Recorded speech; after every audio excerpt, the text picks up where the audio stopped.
اب یہ بیٹیوں کا معاملہ دیکھو کہ حضرت فاطمہ رضی اللہ عنہ تشریف لاتی ہیں، آپ کھڑے ہو جاتے ہیں اور آگے بڑھتے ہیں. اس جگہ تھا آگے بڑھتے تھے اور ہاتھ یہاں سے پکڑ کے ایسے ہاتھ کو چومتے تھے.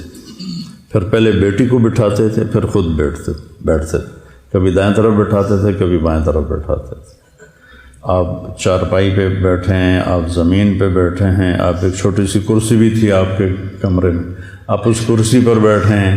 جو ہی فاطمہ رضی اللہ عنہ تشریف لاتی آپ کھڑے ہو جاتے اور ان کو آگے بڑھ کے ان کو استقبال کر. تو اس سے بیٹی کا دل کتنا بڑا ہو جاتا ہو. میری بیٹیاں جڑواں ہیں، ایک لاہور میں ایک یہاں ہے. تو جب وہ آتی ہیں تو میں ان کے لیے کھڑا ہو جاتا ہوں.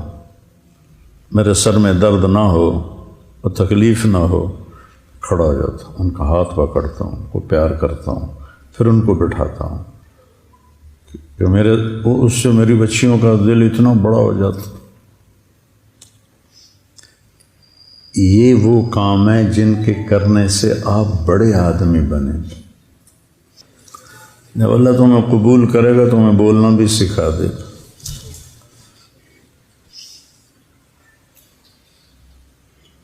یہ وہ معاملات ہیں جس پر اللہ تمہیں عزت دے گا. اللہ تمہیں کل کو گھر والا بنائے. اپنی عورت کو عزت دو، اپنی بیوی کو بے عزت نہ کرو. عاشروہن بالمعروف. اللہ نے قرآن میں کہیں کہا ہے عاشرنہم بالمعروف. بولو اے عورتوں عاشرنہم بالمعروف. کس سے کہا ہے؟ عاشروہن بالمعروف عسیٰ ان تکرہوا شیئا ویجعل اللہ فیہ خیرا کثیرا.